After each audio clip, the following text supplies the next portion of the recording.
perspectivas teológicas. Como sabem ustedes, hermanos y hermanas que ya son más veteranos en Alaime, siempre trabajamos en nuestros encuentros, congresos, jornadas, debates pedagógicos, con por lo menos 3 perspectivas en las conferencias. Una perspectiva teológica, metodista, una perspectiva sociopolítica, ¿no? Más del punto de vista quizás de la sociología o de la política, y un punto de vista, un tercer eje que siempre trata, como no podría dejar de ser, del aspecto pedagógico educacional. Siempre intentamos hacerlo. Esperamos que en estas jornadas también logremos éxito en hacerlo de esta forma, en estas 3 perspectivas, estes 3 ejes. Entonces, el primer eje, el teológico, y invitamos al doctor Helmut Henders, reverendo doctor Helmut Henders, que venga, y cabe a mí acompañarle en la mesa.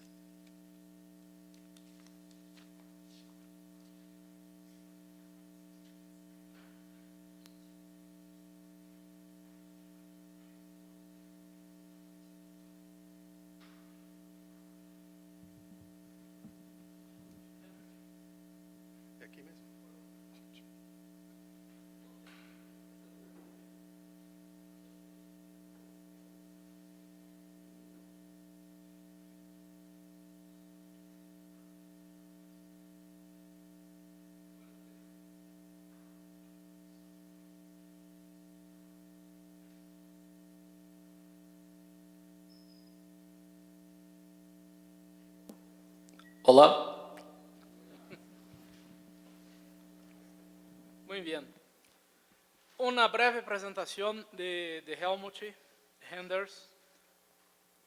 Su currículo es muy extenso y está disponible también, ya fue enviado a todos los participantes. Pero quería destacar, Helmut es nacido en Alemania, es alemán, pero no sé si él adoptó Brasil o Brasil adoptó a él. Así que ya está há varios años en Brasil, es casado con una brasileña, está con él su esposa, doctora Elizabeth, también vinculada a nuestras instituciones.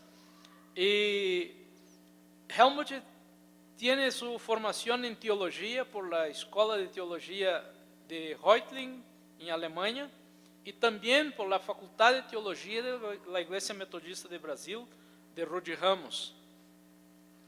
Yo tuve satisfacción de ser más o menos contemporáneo cuando Helmut estuvo en São Paulo, en Rudy Ramos, por un tiempo de estudios. Él también ha estudiado en otras escuelas teológicas, de entre las cuales vamos a destacar la Perkins, de la Universidad Metodista del Sur, de Dallas, Texas.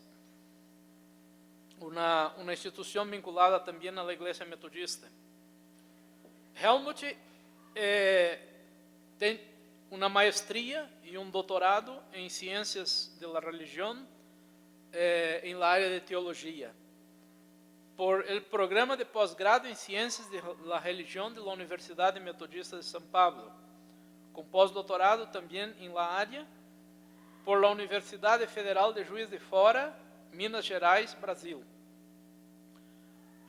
Tiene una significativa publicación en la área, sobre todo de teología wesleyana. Así que estamos en buenas manos para pensar la perspectiva wesleyana. Helmut es un investigador en el campo de estudios wesleyanos, miembro del Instituto Oxford y también coordinador de este grupo Oxford para América Latina. Hasta soñamos e intentamos traer otros miembros del Instituto Oxford, porque ellos podrían tener una reunión aquí mientras ocurre nuestras jornadas. Pero no fue posible tener varios, pero también está Inés, que hace parte, es integrante del Instituto Oxford, Inés de Uruguay. No sé si hay otros, no solamente los dos, ¿no? Y por fin, Helmut profesor en la Facultad de Teología de la Iglesia Metodista en Brasil, y profesor, y orientador y coordenador del programa de posgrado en Ciencias de la Religión de la Universidad Metodista de São Paulo. Este programa, que está bajo su coordenación ahora, es uno de los mejores programas del país, con los más altos rangos de evaluación por los organismos públicos de Brasil. Tiene el concepto más alto posible en esta área. También él es pastor nombrado para una iglesia metodista, la iglesia metodista de Rude Ramos, en São Bernardo do Campo, São Paulo, Brasil. Eso es cierto, ¿no? Rude Ramos. ¿No? Yo estaba un poquito... Pero él es pastor y por lo tanto también es un candidato a obispo. Entonces, ojo, ¿no? Es un presbítero de la iglesia metodista de Brasil. Esta breve presentación no dice mucho porque realmente es muy breve. Su currículo es muy extenso en la área académica y en los estudios, como dice, wesleyanos. Y así les dejo con él para que escuchemos y disfrutemos de la conferencia, la primera conferencia. Gracias, Helmut. Se quer, pode falar daí, eu te ajudo do que for preciso.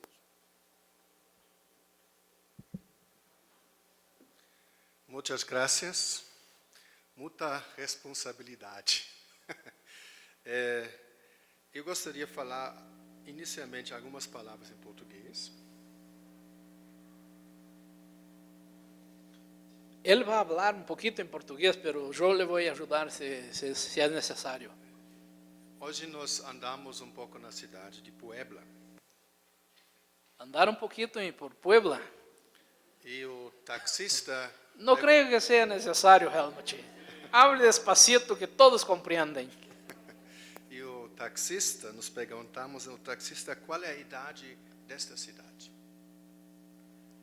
Perguntaram quantos anos tem Puebla ao disse, taxista. Ele disse 700 anos. Uau! E eu parei pouco, 700 anos, então 1200. Ele disse 1300, ele disse sim, porque eu pensei numa fundação espanhola, mas ele falava de uma fundação azteca. Isso não acontece muito no Brasil. Isso não acontece no Brasil. Então, eu fiquei muito impressionado e acredito que quando nós discutimos teologia na América Latina, é muito importante sair pouco do Brasil para que nós refletimos sobre nós outros, também a partir dos países da América Central e de outros países da América do Sul. Isso eu não vou poder fazer, mas talvez isso o significado do nosso grupo de teologia wesleyana de Oxford, que é composto da América Central e da América do Sul, inclusive Brasil, porque sim, nós temos uma necessidade de nos reentender e compreendermos a partir do nosso contexto. Porém, hoje é outro tema. Saludo a las autoridades aqui presentes, a los niños y niñas, a los adolescentes, a los ancianos y ancianas, a las mujeres y a los hombres, laicos, pastores, obispos, obispas, a las profesores y profesoras, directoras y directores, rectoras y rectores. Nuestro tema durante los próximos 60 minutos será educación metodista, educación para la ciudadanía global y la dignidad de la vida, perspectivas teológicas. Nuestra tarea será, por lo tanto, de naturaleza doctrinaria, profética y pastoral. Teniendo en cuenta la herencia teológica metodista, debemos identificar y desafiar o desmistificar y desconstruir los elementos que, incluso siendo teológicos, dificultan y llegan a impedir la educación metodista en el horizonte de la ciudadanía global y de la dignidad de la vida. Dialogando con la herencia teológica metodista, debemos identificar y valorizar todos los aspectos que apoyan y estimulan una educación metodista em prol da cidadania e da dignidade da vida. A tradição teológica metodista ha mostrado em la história que possui estas três competências e que em certos momentos foi capaz não solamente de acompanhar os acontecimentos, sino que também indicou direções e mostrou pioneirismo. Hoje escuchamos algumas frases que valem para todos os tempos em que os metodistas se destacaram. Frases como: os tempos estão difíceis. Que tempo difícil para ser um metodista ou uma metodista. Que tempo difícil para ser professor metodista. Pois, se não me equivoco, estes tempos eram, são e serão justamente os tempos desafiadores e difíceis que produzirão contribuições significativas de los e las metodistas para o mundo. Wesley não temia a los tempos difíceis, sino a los metodistas com cabeças declinadas e com braços cruzados.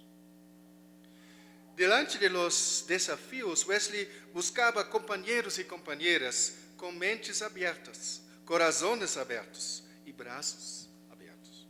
Em palavras de Juan Wesley, os metodistas são amigos de todos, não são inimigos de nadie. Em seguida, propongo desenrolar as solicitadas perspectivas teológicas, entrelaçando o tema desta conferência com essa afirmação. Os metodistas são amigos de todos e não são inimigos de nadie. Pois creio que esta frase parece conter os elementos necessários para poder imaginar, promover e finalmente realizar a cidadania global e a dignidade da vida. Horizonte amplo, compromisso claro e uma fundamentação forte.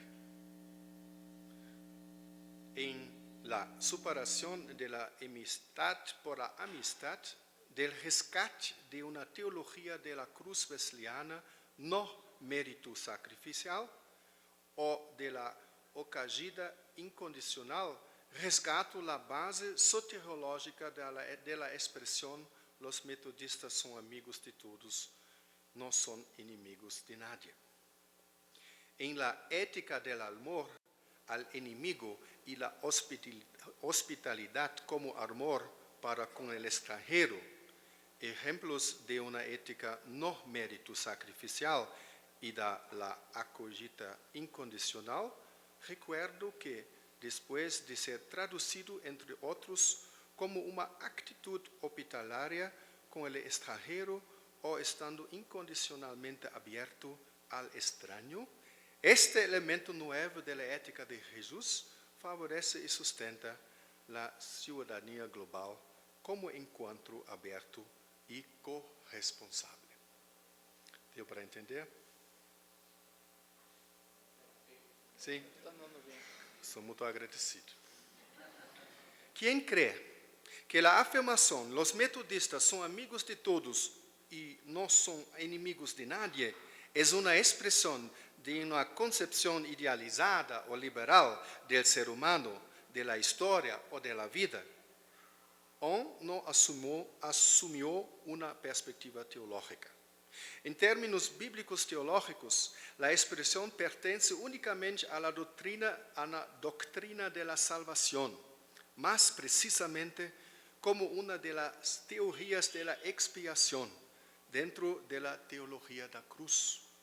A expressão "los metodistas são amigos de todos e não são inimigos de nadie" nos leva diretamente a de los centros da teologia cristiana, a teologia da cruz.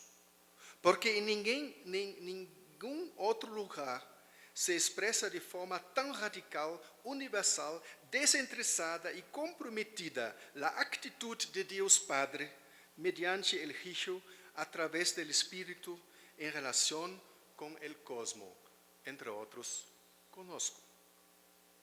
Em la cruz, em Cristo, Deus desafia qualquer enemistade humana que exclua, classifique ou desclassifique, incluso por uma meritocracia, e que transforme a vida em sacrifícios sem fim.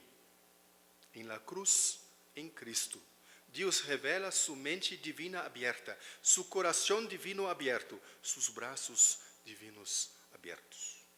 Este evento da morte de Cristo em la cruz, como evento que señala, sedimenta e liberta todas estas dedicação e apertura divinas, é também designado como expiação e ha sido entendido de diversas formas. Eu vou pular esta descrição das formas e eu vou falar das formas que se tornam importantes no meio metodista. Por nós outros, eu vou só mencionar os tipos. A expiação como a conquista de mérito, Irineu, e a teologia da prosperidade. A expiação como resgate, Orígenes, mas também Gustav Aulen. A expiação como acto jurídico, especialmente Anselmo de Cantuária, depois Calvino.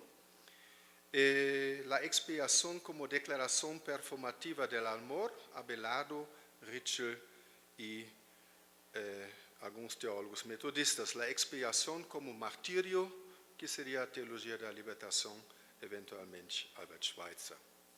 Para nós outros, agora é importante localizar nossa própria tradição. Hablamos brevemente de John Wesley a partir do estudo contemporâneo, a obra de John Dessner e alguns outros teólogos. Eu vou citar agora um teólogo, para pular uma parte, recente, Collins, que é bastante conhecido entre nós. Ele afirma: nós outros, sin embargo, vamos a argumentar que a promulgação da interpretação da teoria da substituição penal por Wesley não solamente é apropriado, sino que de eixo programático para sua teologia em geral. É dos pronunciamentos mais comuns entre nós e é grande problema. Outro caminho radical toma Theodore Jennings, que revisa a teoria da expiação em busca de paradigma transformador. Jennings busca desenvolver uma teologia da cruz que não seja cúmplice do antijudaísmo e que seja capaz de responder a questionamentos da teologia feminista e feminina. Ele propõe a seguinte pergunta: Deus deseja ou quer intensamente a morte do lixo?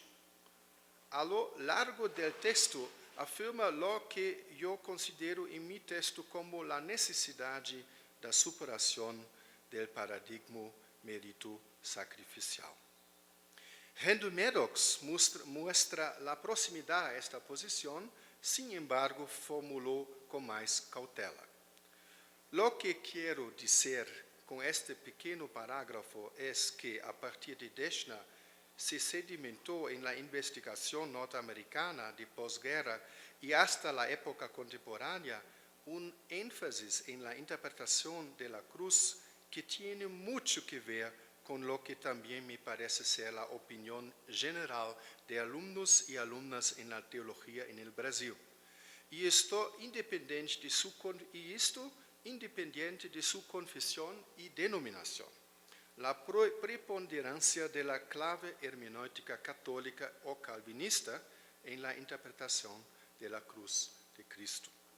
Ou em las palavras de Jennings, existem muitos protestantes, quase certamente a maioria, que supõem que algo como a visão da satisfação substituta de la expiação é a visão ortodoxa ou tradicional e qualquer desafio indica concessões inaceitáveis para a incredulidade. Graças. Agora vem o exemplo da criatividade do educador no teclado. Isso é um sacrilégio quase, né? Mas tudo bem. posicionar-se generalmente em contra da cidadania global e da dignidade da vida, pois a lógica sacrificial não crê em la justiça ou em la misericórdia sem sacrifício. E a lógica meritocrata não crê em la justiça e misericórdia sem mérito. Ambas não creem em la graça universal ou em amor incondicional. As teologias sacrificiais querem sempre a morte e meritocratas promovem por sua própria natureza gera diferenciações, exclusões em uma forma incorrigível. No caso de Anselmo de Canterbury, esta queda muito claro. Ele é o teólogo de los conquistadores normandos que traem consigo um novo sistema econômico, o feudalismo.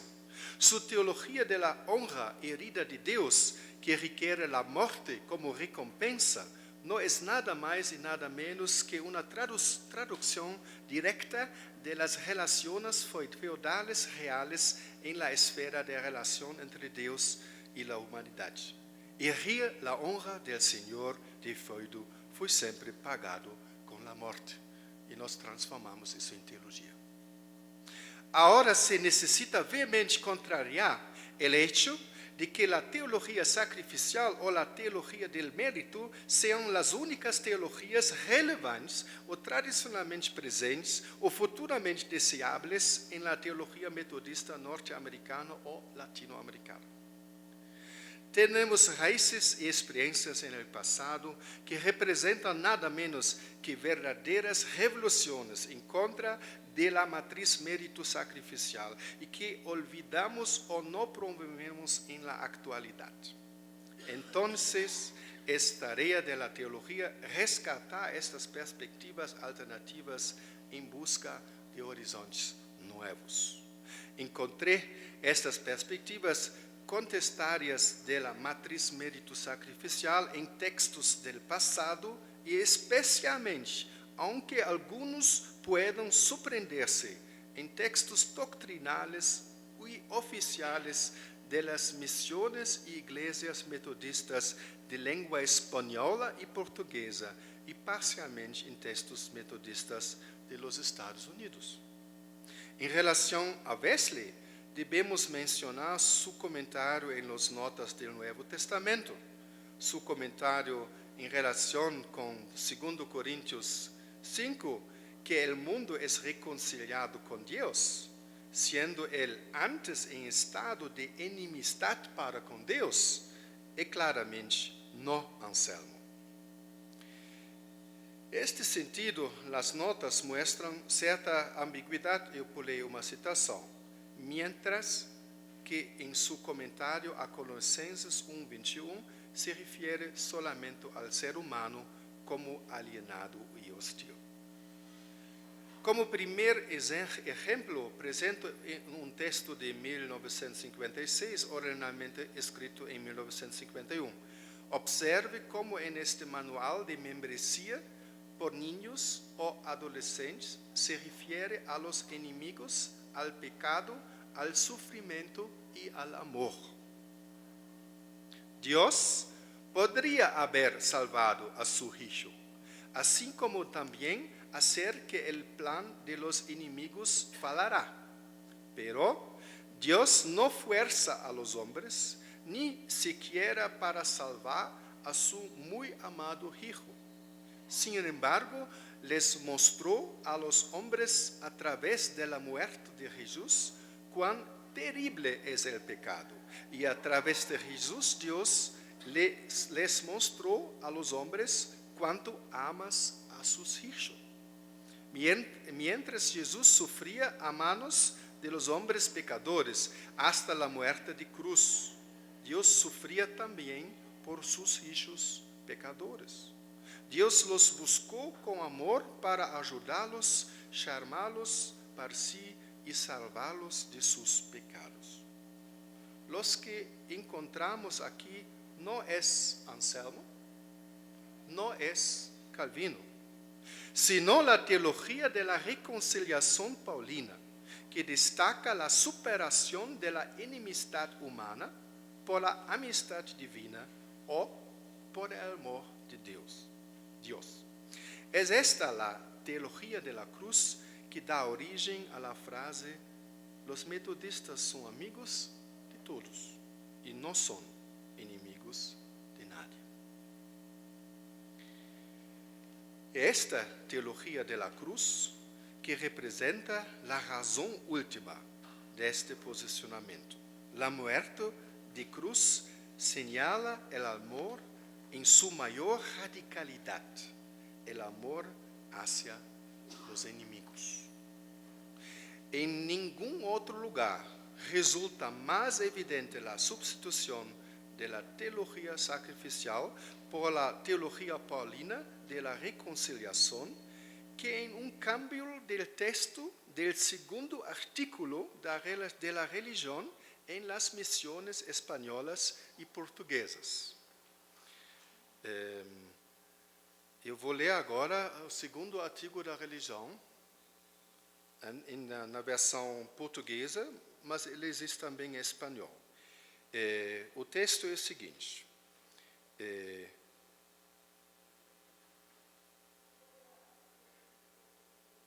Cristo, verdadeiro Deus e verdadeiro homem, que efetivamente sofreu, foi crucificado, muerto e sepultado para reconciliar-nos com seu Padre.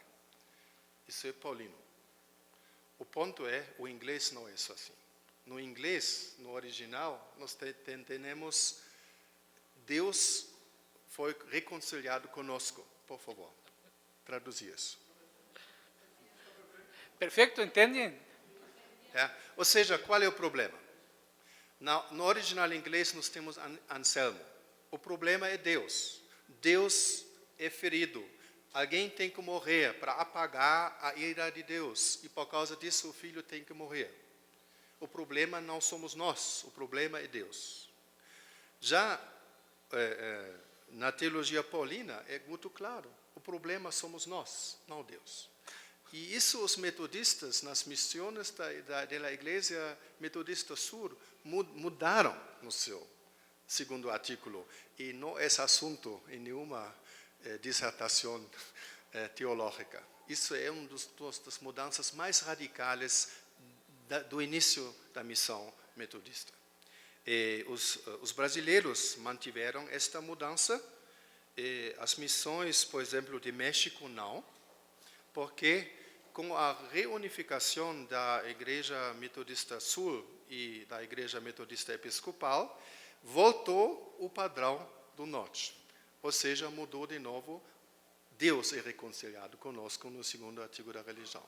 Mas entre 1891 e 1926, sim, México tinha a outra versão, falando que a obra de Cristo é reconciliar nós com Deus. O comentário da dogmática de Tilly em português indica esta teologia da reconciliação. Deus também deve ter os meios para conquistar o coração de rebelde do homem e de convertir seu ódio em amor. O Evangelho se originou em el amor infinito. Este amor que Deus mostrou a conosco, a cruz viene sobre nós com impulso irresistível. Tilly era conservador, muito conservador. Mas neste ponto, ele segue Paulo e não o artigo da religião oficial da sua igreja-mãe. Os americanos não mudaram isso. O que significa esta diferença? A afirmação de que Deus necessita ser reconciliado com nós articula a ideia de que o problema a ser superado será a enemistade de Deus. Em este caso, sua honra herida e sua ira resultante. Esta representa a teoria da satisfação da ira de Deus de Anselmo de Canterbury. A afirmação de que a humanidade necessita ser reconciliada articula a compreensão de que a cruz de Cristo enfoca a enemistade humana. Esta afirmação clássica da teologia paulina não é sacrificial nem meritocrata, e se volvió un énfasis en las misiones de la Iglesia Metodista Episcopal del Sur. Por increíble, no hay que olvidar un artículo, comentario o estudio sobre esta anomalía doctrinal. Solamente una amplia documentación de una discusión sobre el segundo artículo de la religión y finalmente de la negociación de la modificación de este artículo en los Estados Unidos, ergo en los cánones en lengua inglesa. Ou seja, eles nunca mudaram. Não podemos abundar em outras fuentes, pero se menciona são dos usos da metáfora amigos de todos, inimigos de nadie, na Inglaterra e uno na Austrália. Mas eu vou pular isso aqui. Tempo. Quanto tempo tem? Tiene mais uns 30 a 35 minutos. Então tenho tempo. Sim, Então não tem. preciso correr. Ótimo. Segunda parte. Esta parte é muito importante para mim. Que nós entendemos que nós temos uma herança teológica muito apropriada ao nosso tema, mas não necessariamente ela é dominante entre nós. A maioria das pessoas acredita profundamente na morte de Jesus como sacrifício encomendado por Deus. Calvino vai modificar, vai dizer, ele morreu porque alguém tem que morrer para nossos pecados, porque Deus mandou que alguém tem que morrer. Isso é Calvino. A gente chama isso substituição penal. Paulo não tem esta linha de uma teologia sacrificial. E nosso mundo é um mundo cheio de sacrifícios. Quando nós olhamos para nossas prisões, o que rege lá? Lógica sacrificial. Quando nós olhamos para os discursos de honra, lógica sacrificial. Toda lógica, por exemplo, do narcotráfico, lógica sacrificial. Ela está em todo lugar, não só nos movimentos extremistas ou criminosos, mas toda a nossa estrutura da nossa economia também tem tendências altamente sacrificiais. E por que o cristianismo não está atento? Porque muitas vezes ele abraçou a lógica sacrificial no centro, que é a teologia da cruz. Então, o teólogo, sim, tem que trabalhar esta questão para que nós podemos superar esta deficiência. E eu faço isso hoje porque eu não quero dar recados para educadores, mas eu quero fazer teologia que possibilita cidadania global e dignidade da vida. Isso não pode ser uma lógica sacrificial e não pode ser uma lógica meritocrata. Da meritocracia, as educadoras entendem muito, porque isso é um assunto muito conhecido entre nós. A ética do amor ao inimigo e a hospitalidade como amor ao estrangeiro, a filoxenia. Exemplos de uma ética no mérito sacrificial da acogida incondicional. Hasta ahora hemos argumentado que a afirmação de que os metodistas são amigos de todos e não são inimigos de nadie expressa uma forma única e muito específica de relacionar-se com o mundo. E menciono dois elementos. Em primeiro lugar, em sua origem, possui uma preocupação soteriológica diretamente vinculada com uma interpretação distinta da teologia da cruz. Em segundo lugar, encontrou uma surpreendente valorização em las missões latino-americanas da Igreja Metodista Episcopal del Sur. Sin embargo, sabemos que, además de isso, existe outro argumento bíblico-teológico significativo para que entendamos o significado de nossa frase. Este segundo argumento parte da tradição da chamada fuente que, preservada por los evangelhos de Mateus e Lucas. Em ela se trata do mandamento do amor ao inimigo. vea como este trecho de Mateo 5 está enraizado en la idea de filiación y perfección divina. Pero yo os digo, amamos los unos a los otros, bendecid quienes os maldicen y haced bien a quienes os odian y orad por quienes os maltratan y os persiguen, para seis hijos de vuestro Padre que está en los cielos. Antes que nos vayamos a Wesley, recordamos como Dietrich Bonhoeffer reconectó este texto con la teología de la cruz. Essa é uma citação de discipulado, Nachfolge. Cada ofensa de la parte del enemigo nos unirá aún más con Dios y con el enemigo. Toda la persecución hará que el enemigo se aproxime más de la reconciliación con Dios, haciendo al amor cada vez más invencible. ¿Cómo se hace invencible el amor? No se enfoca nunca en lo que el enemigo le hizo, sino en lo que Jesús hizo por él. El amor al enemigo lleva al discípulo al camino de la cruz y a la comunión con el crucificado. Con la certeza de ser llevado a este camino, crece también la certeza de la invencibilidad del amor, la certeza de vencer el odio del enemigo, pues no se trata del propio amor. Es únicamente el amor de Cristo que fue a la cruz por sus enemigos y que en la cruz por ellos oró. Delante de la muerte de Jesucristo en la cruz, los discípulos reconocen que también ellos se contaban entre los enemigos vencidos por su amor. Ese amor abre los ojos al discípulo para que reconozca en el enemigo al hermano, para proceder con él como se procede con el hermano.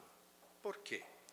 Por vivir exclusivamente del amor de aquel que lo trató como hermano, aceptándolo cuando era su enemigo y atrayéndolo para dentro de su comunión con su prójimo.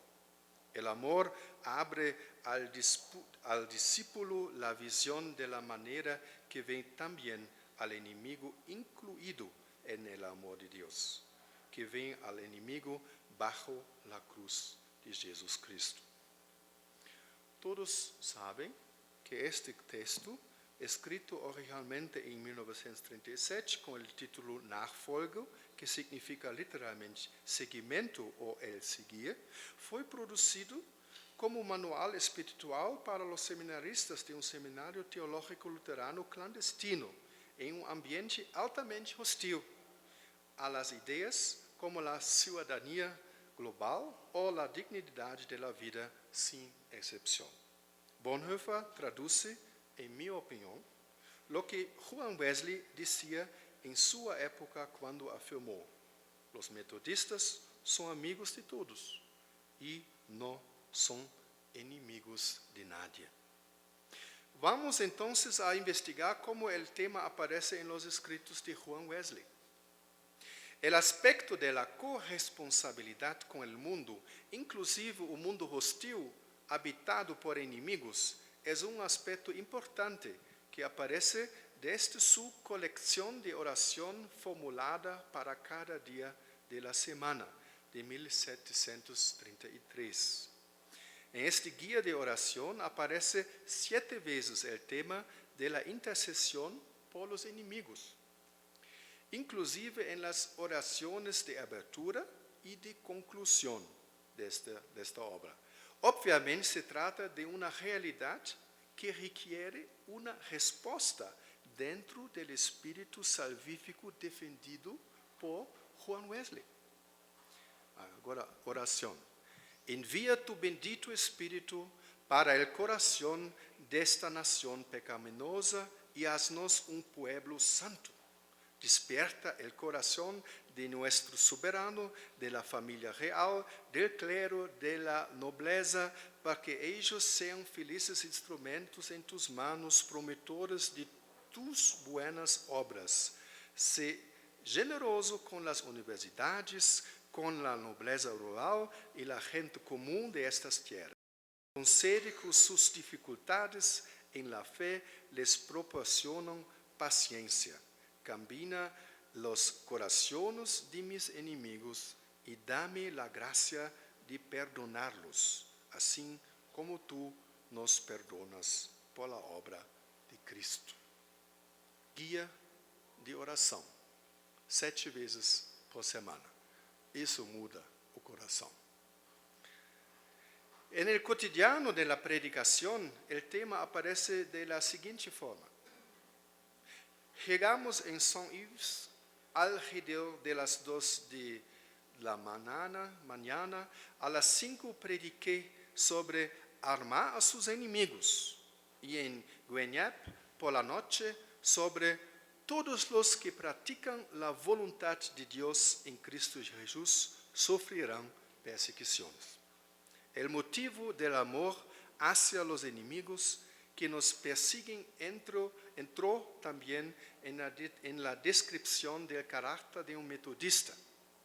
En sus sermones, Wesley habla del amor al enemigo por primera vez en el sermón 2, el casi cristiano. Eres feliz en Dios. Está escrito en tu corazón este mandamiento. El que ama a Dios, que ama también a su hermano.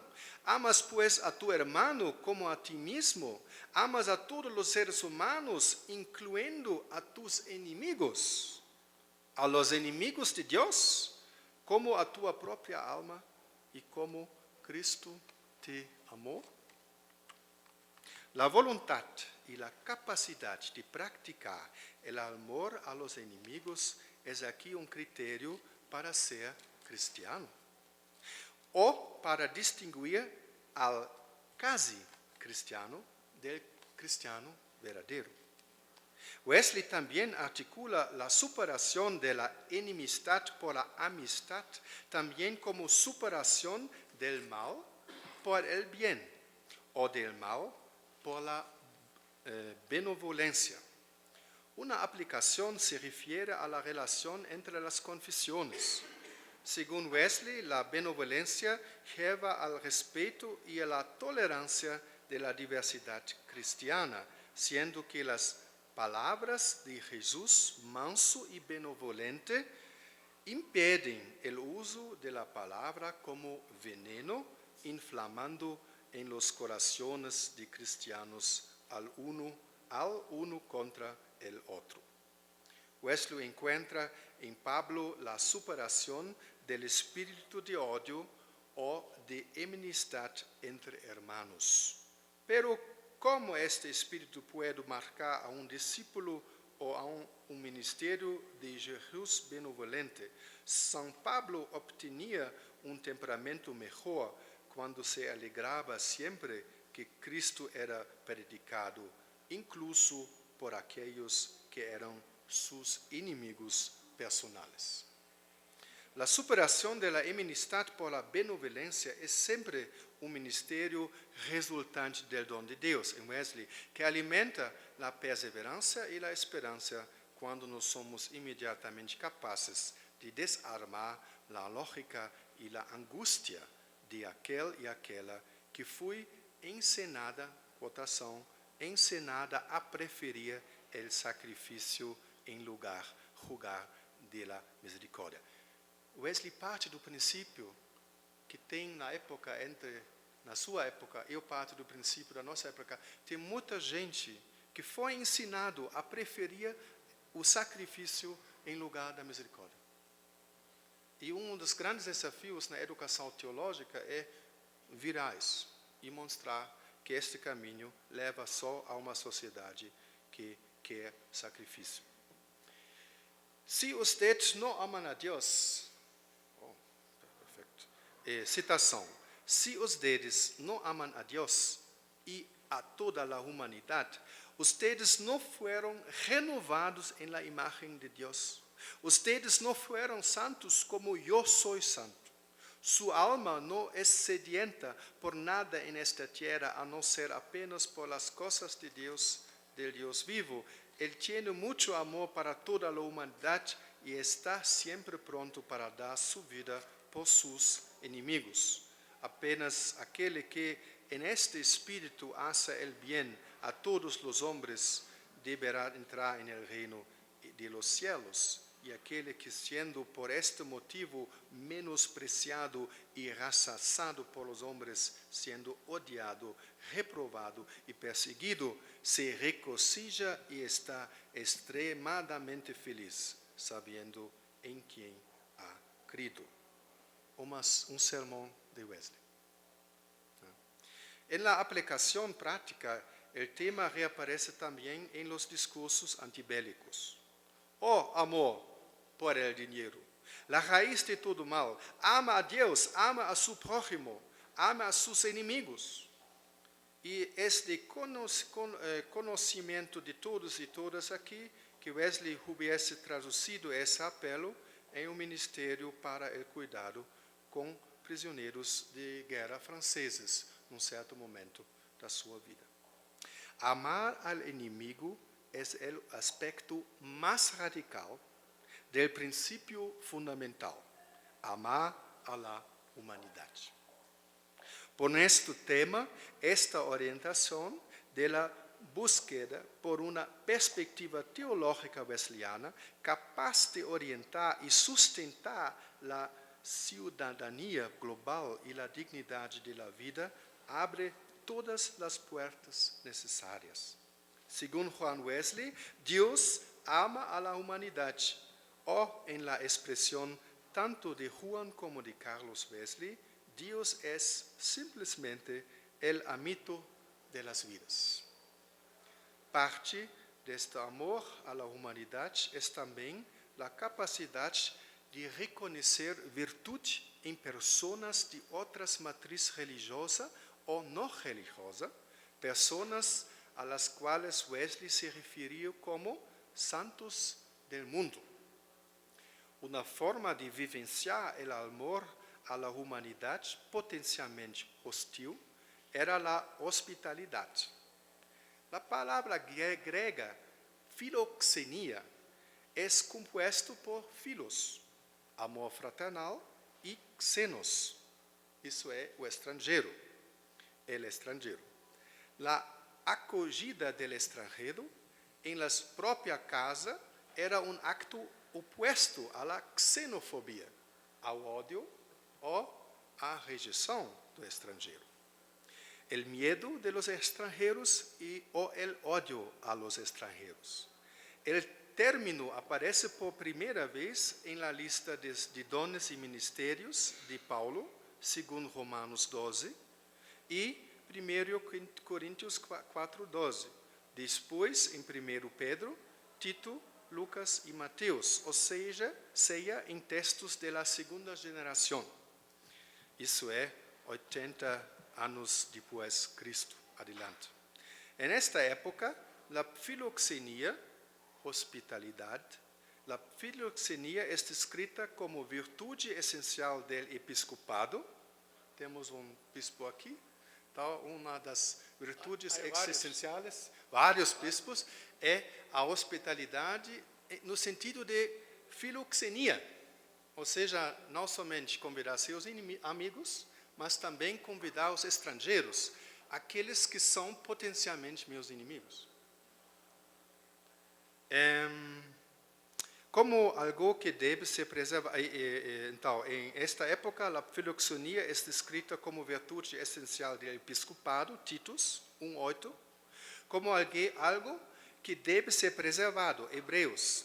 Hebreus é muito legal. Hebreus fala, não negligenciam, porque quem já fez, já hospedou anjos. Anjos? Ángeles. É muito interessante porque lo xenos, lo extranjero, pode ser Ángel. Uma visão muito positiva do estrangeiro. Essa é a base da filoxenia, hospitalidade. Raramente,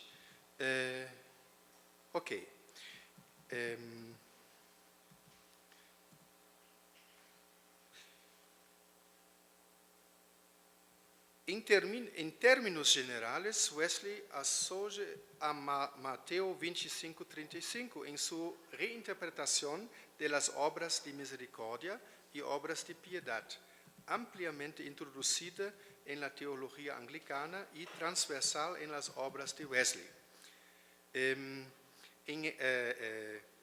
Inclusive, Wesley transforma então, de certo modo, a própria filoxenia em um elemento fundamental da piedade metodista mediante as regras generais. Em elas, as obras de misericórdia compõem sua primeira parte, de deixar el mal, hacer el bien, e as obras de piedade, la segunda, observar as ordenanças de Deus. Apesar de esto, Wesley nunca estabeleceu uma única ordem entre as obras de misericórdia e as obras de piedade. Diferentemente, ele enfatiza sua vinculação. El amor a Deus leva naturalmente a obra de misericórdia, de la mesma forma, el amor ao próximo leva a obra de piedade. Por detrás de todo esto aparece uma antiga tradição espiritual. El paralelo entre obras de caridade e obras de misericórdia carga em si a memória da antiga compreensão de que a virtude de la caritas deveria ser desplegada por las 6, mais tarde 7 ou 14 obras de misericórdia. Eu vou pular uma parte, a distinção entre obras de misericórdia, isso eu vou também pular.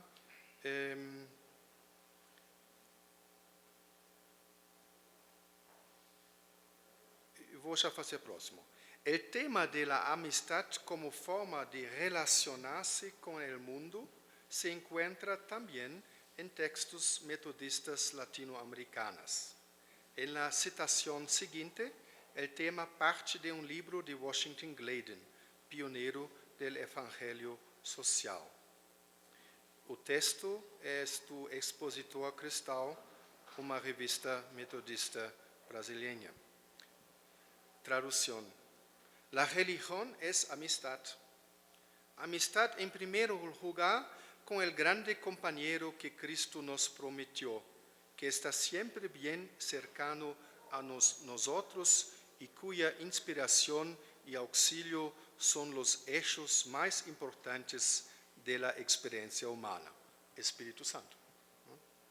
Estar en armonía con su propósito, ser sensible a sus impulsos, permanecer en constante y consciente camaradería con Él, esto es la religión en su lado divino.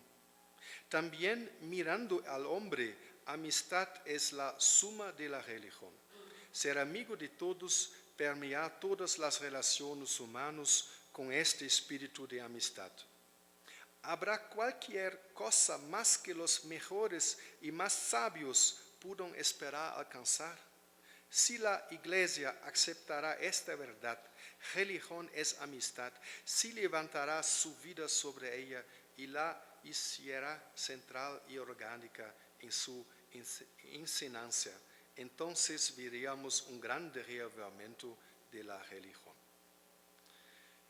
Finalmente, debate debe hablarse de teología de la reconciliación en el credo social y plano para la vida y misión de la Iglesia Metodista de Brasil. Según estos textos, la reconciliación en Cristo como superación de la enemistad humana por la amistad divina crea un nuevo orden de relaciones en la historia, vence barreras entre hermanos y destruye toda forma de discriminación entre los hombres. Es la fuente de justicia, de paz y de libertad entre las naciones.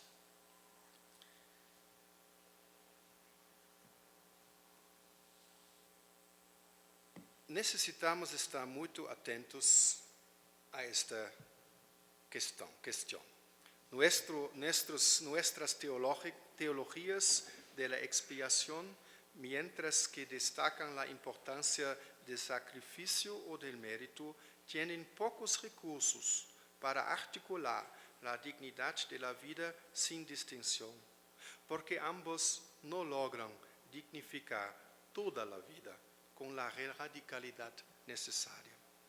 Quien entiende que Dios en la cruz, en Jesucristo, se revela radicalmente abierto a la humanidad y el propio Jesús en la cruz se revela como radicalmente abierto a Dios, tendrá una base firme para proclamar la dignidad de la vida sin restricción y de modo universal.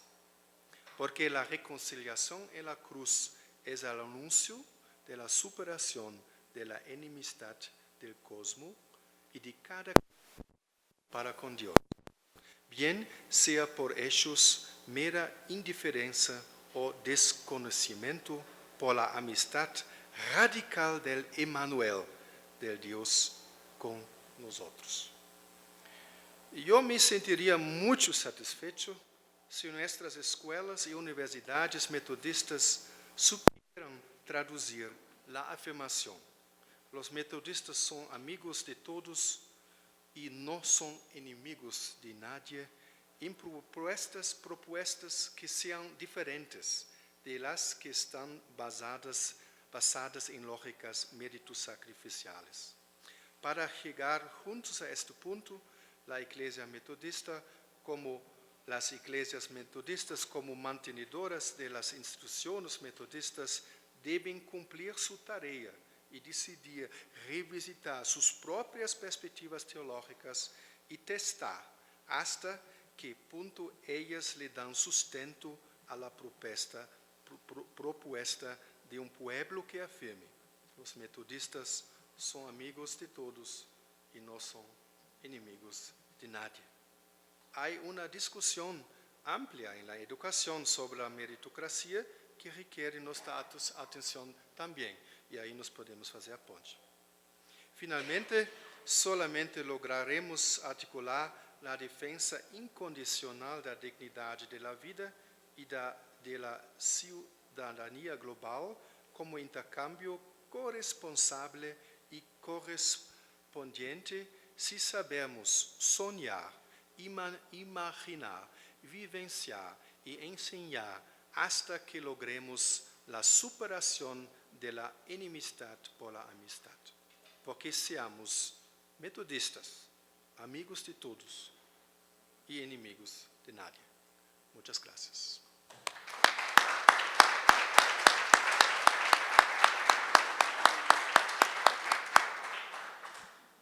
¡Wow! Mucho contenido, ¿no? Y contenido pesado, contenido profundo, para una reflexión muy amplia que debemos hacer. Es un punto de partida. Siempre nuestras conferencias nos dan un punto de partida. Yo aún me acuerdo de la conferencia que tuvimos en Uruguay el año pasado, ¿no? Y que ha también impactado tanto.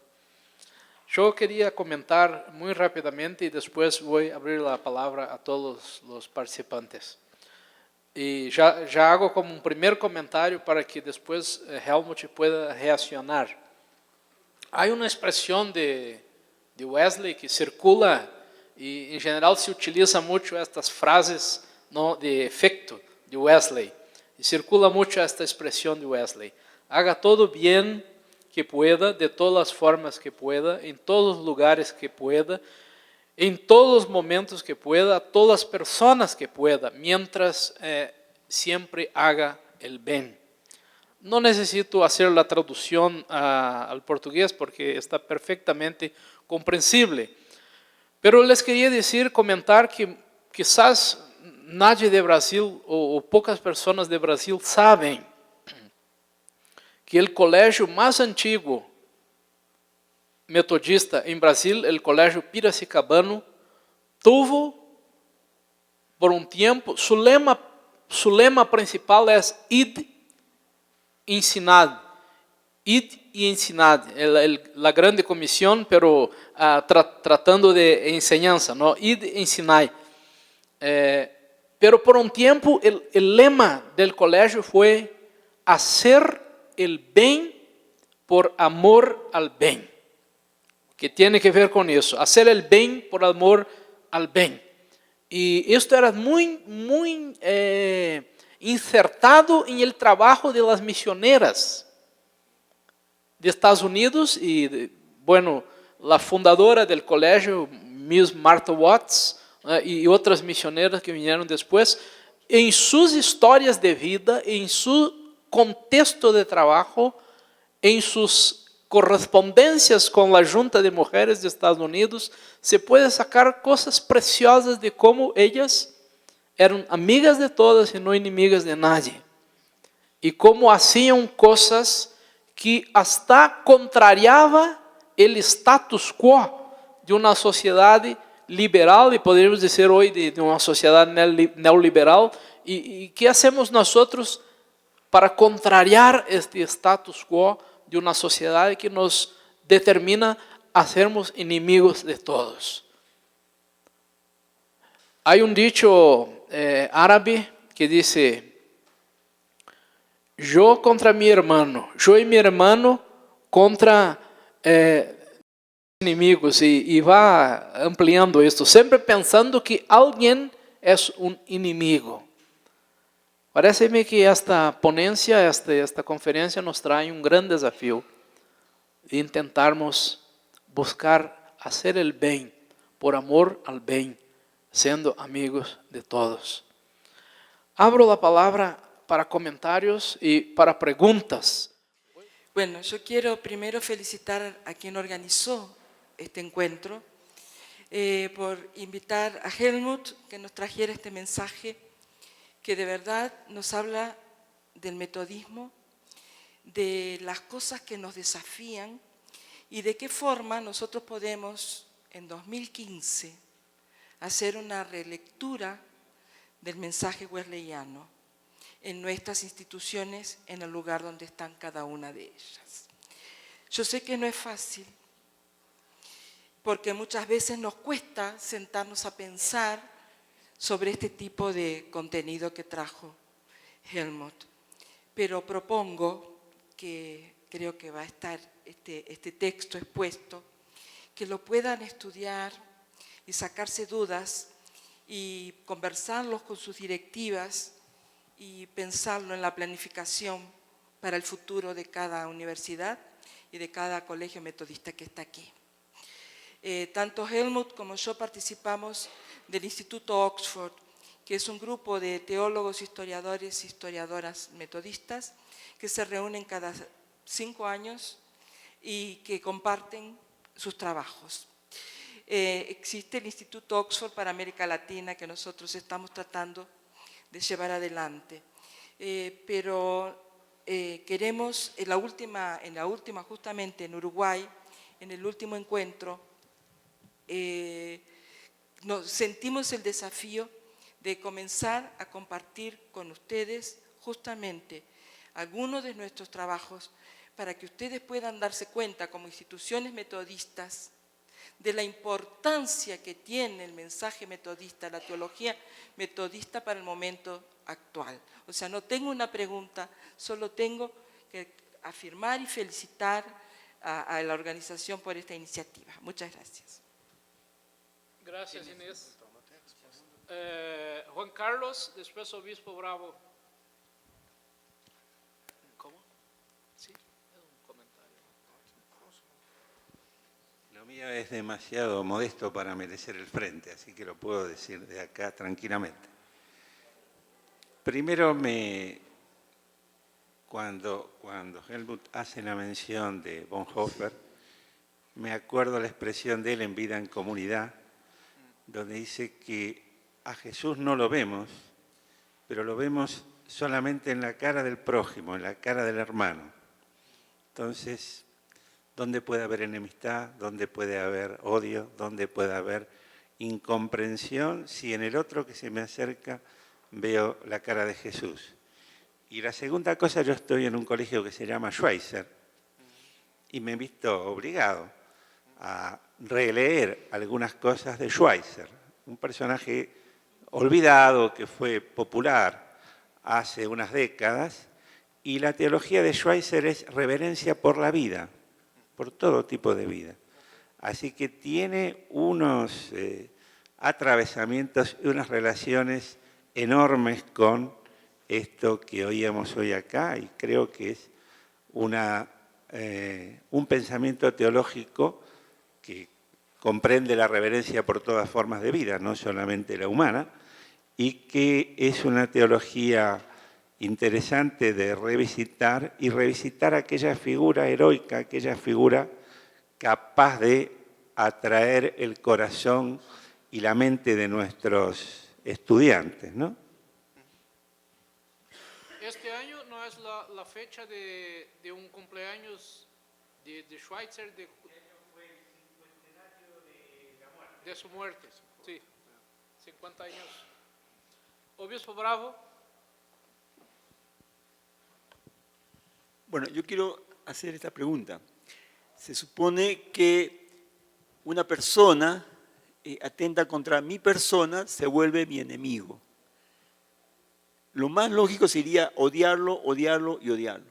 Pero la propuesta suya plantea, no, debo amarlo. Entonces, ¿qué es lo que debo hacer? ¿Amar su persona y no amar su pecado? Esperando que él revierta esa situación para que se convierta en mi amigo. ¿Es así? Es la pregunta que le hago. Usted mencionó Wesley en la oración que dice, abranda los corazones de nuestros enemigos o algo así. Gracias. Bueno, con la palabra. Agora você vai traduzir? No, puede hablar despacio que... devagar. Ok. Habla devagar. Então, primeiro, eu não cheguei aqui como o propósito de dar conselhos para educadores, porque eu entendi, eu como teólogo deveria tratar desse tema. Porque isso acontece de vez em quando, que teólogos agem como livre atiradores. À distância dão seus conselhos e depois o restante resolve seus problemas. Então, eu acredito que nós precisamos nos sentar na mesma mesa e perguntar cidadania global e dignidade da vida, como cada um deveria fundamentar as razões das suas decisões. Eu trouxe hoje as minhas razões de fundamentação. Albrecht Schweitzer, em termos de teologia da cruz, não é de fato um teólogo, porque ele de fato disse que a morte de Jesus, a roda da história passou sobre Jesus, esmagou. Isso não é uma teologia, isso é uma afirmação que é respeitosa. Agora, a vida, a pessoa de Albrecht Schweitzer, e aí sim a sua teologia da referência à vida, do respeito à vida, aí eu concordo plenamente com o senhor, que isso é uma perspectiva que merece... Devagar. Obrigado. Então, a teologia do respeito por la vida é uma contribuição muito importante de Albert Schweitzer. Em termos da teologia da expiação, ele nunca afirmou algo disso, né? Mas isso é uma distinção, ela é uma valiosa, importante memória como símbolo. Eu diria, eu não estou tão convicto de criar heróis para nossos alunos como exemplo. Eu prefiro mais... Jesus era herói? Não, de certo modo era anti-herói. Mas, então, estas tendências heróicas, muitas vezes são tendências sacrificiais. E, por causa disso... mas acho que Albrecht Schweitzer não foi herói nesse sentido, de jeito nenhum. Ele realmente abraçou a vida e doou a sua vida. E, nesse sentido, sim, ele é um grande exemplo. A afirmação de abraçar seus inimigos vem de uma oração de Wesley, né? Uma citação. E, claramente, nós não temos dúvida nenhuma que Wesley achava o pecado humano em todas as suas dimensões o grande problema, como em geral a teologia ocidental afirma, né, como o maior problema da teologia, o pecado. Porém, ele nunca rejeitou pleno respeito para o ser humano como tal, enquanto do primeiro contato, ou enquanto discursos públicos. Eu acho que as suas cartas que ele escreve mostram isso muito. As suas cartas, eles sempre têm uma organização em 3 partes. Primeira parte, Wesley tenta de entender o que o outro quis dizer. Ele fala assim, eu entendo que tal é a sua posição. E depois ele começa a discutir e discordar e apresentar a sua própria posição. Acho que nesta dinâmica, respeito e posicionamento fica claro. Wesley se posicionou muito, mas ele tentou excluir possíveis erros em nossas comunicações. Um deles é acusar o outro de uma coisa que ele não fez. E outra coisa é achar que o pecado do outro é pior do que meu pecado. Então, nestas qualificações, ele nunca entrou. Agora, por que Wesley ensina a odiar o pecado? Porque o pecado é contrário à vida. E acho que isso é o contexto da teologia de John Wesley. Agora, é muito claro, Wesley, e o segundo artigo da Religião mostra, isso tem resquícios de Anselmo e de Calvino, que às vezes aparecem. Me parece, no início da sua vida, eu fiz uma pesquisa assim, eu peguei as obras de Wesley eletronicamente acessíveis e eu procurei a palavra ira de Deus e amor de Deus. Aí eu percebi que nos primeiros 20 anos, até mais ou menos 1750, nós temos uma relação entre ira e amor de 3 a 5. E depois de 1 a 15. Então parece que ao longo do tema, Wesley vai se afastar da clássica doutrina anglicana neste ponto e vai, de propósito, falar mais do amor. Mas não do amor no sentido de em cima do muro. Romântico. Aí acho que é uma citação linda de Martin Luther King, me ajuda muito.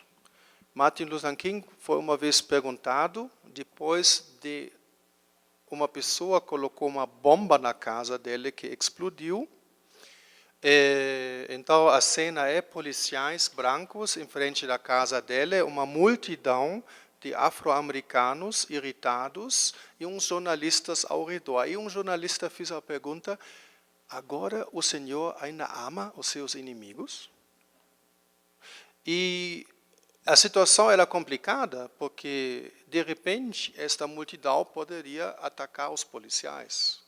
E o Martin Luther King respondeu, se amar significa abraçar pessoas que jogam bombas nas casas dos outros e achar que isso é legal? Não.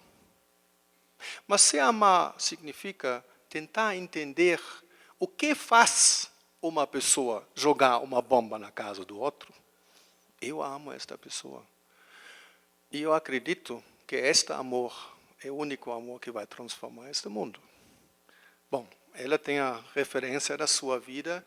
Então, para mim, amar não é romântico, amar é uma atitude de respeito radical, e acho que a cruz é a expressão do amor para com a humanidade. João 3,16, todos usamos isso, né? Deus amou tanto o mundo, o cosmos, que Ele deu seu Filho, mas não sacrificou, deu. E João, especialmente João 8, vai destacar no texto que fala do Jesus bom pastor, lá tem este trecho em 8,17, 8,19. Eu não morro em resposta à ordem de um outro. Eu morro